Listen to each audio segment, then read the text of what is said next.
So in terms of supplements wise, pre-workout, we'd use Muscle Nation Legacies. We've got two options in terms of what to use. If you're looking for more of a fat loss product, we'd recommend using the Destiny one, which is slightly lower in caffeine.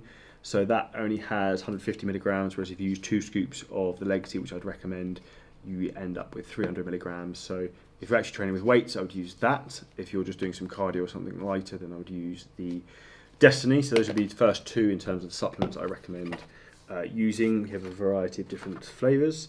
Not on show here, but the red candy sticks one is the best one out of all of those. Next supplement to talk about is creatine. So this is the most scientifically proven supplement that actually works. So I'd recommend you use 5 grams of creatine either intra-workout, so whilst you're training, or with your pre-workout, so either of these two. There is no side effects or issues with this. People say you get water retention. You don't. You will get water retention within the muscle, which is something you actually want. So creatine will actually pull in water into the muscle. So creatine, it helps the body increase ATP, so adenosine phosphate, or however you pronounce it. Energy stores within the muscle, so it actively pulls water into the muscle. So when people say creatine makes you hold water, yes it does, but actually does in the muscle where you want to hold water, not subcutaneously underneath the skin. So I'd recommend using that. In addition to that, in terms of other bits and pieces we use, I haven't tried this flavour yet. Will be another YouTube video coming soon. So that's plant protein cinnamon scroll, which looks pretty legit. So protein powders are a big part of something we recommend because it's very easy to digest and assimilate before training and after training, and also it breaks up the monotony sometimes of eating solid food all of the time. So that's it in terms of protein. We've also got another flavour there, strawberry cheesecake. In addition to proteins, we also have different varieties of proteins. You have, obviously, this is plant, you can have a whey protein, a whey isolate, and you also have casein protein, which is slower digesting. So Muscle Nation have a custard variety, which is very nice to have before bed, so you can actually make that as a thick dessert. Very high in protein, slow releasing, and tastes great. So that's something I recommend you could use.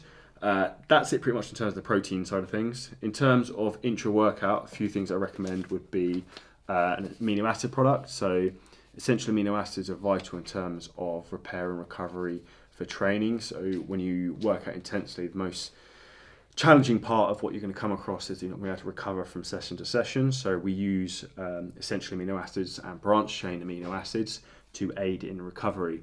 So the better you can recover between workouts, the more frequently you can work out and the more intense the workouts can be. So amino acids are basically broken down pre-digested protein essentially. So these will be absorbed directly into your body very, very quickly and very, very efficiently. Hence, while taking them when training, is optimal time to do so. So I recommend essential amino acids and branch chain amino acids. Difference between essential amino acids and branch chain amino acids. We want to make sure we're taking in essential amino acids because these are amino acids our body cannot create.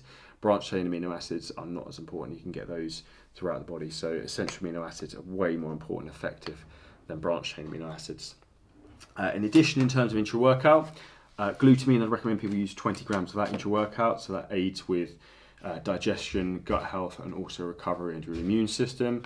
So we have a big focus on these two together with creatine to aid recovery and performance. And another one you can also stack on top of this depending on your dietary requirements would be an intra-workout carbohydrate. So I'd recommend something like dextrose or cyclic dextrin. It's very easy to digest. So that's the intra-workout segment of what we're doing, which I'd recommend. In addition to that, we're going to now go through quickly in terms of some health supplements. So first and foremost, fish oil. So this is Nordic oil.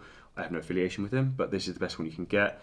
You have to keep it in the fridge. So I use 10 grams of 10 grams of healthy fats first thing in the morning, 10 grams in the evening.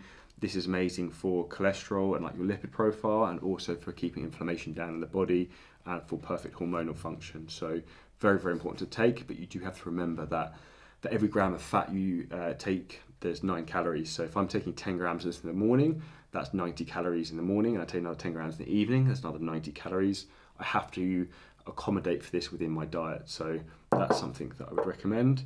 In addition to that, a good quality multivitamin that will cover pretty much all of the bases, an absolute must. I also take some other supplements from Supplement Ease, the CV Stacks, that's designed to protect your heart and cardiovascular system, and then also Astrag Flow, which is designed to help with blood pressure and kidney in terms of blood flow around the body. So we have to think about the healthier our body is, the more efficiently you'll be able to build muscle, burn body fat, and the better you'll feel, and also the longer you live, which obviously is very important. Next up, in terms of health supplements, glutathione, also from Supplement Needs.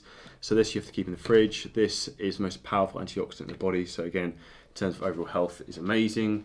We've also got coenzyme Q10, which prevents or stops like free radical damage. So when you're training all the time, what happens is your body will cause damage to cells through oxidative stress, where you're basically breaking down energy, breaking down muscle tissues all the time. So this will actually help prevent some of that.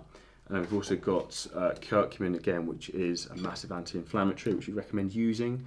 So a lot of this stuff here is to do with keeping inflammation down, which will prevent injuries and also help prevent any illnesses or any immune system issues, which in the long run is going to be the key for you making stable and sustainable results. So in addition to that, the only other thing we recommend sometimes to use is a greens powder. So that can be used in addition to obviously eating a healthy, varied diet with plenty of vegetables. So this is the current supplement regime of bits and pieces I recommend using.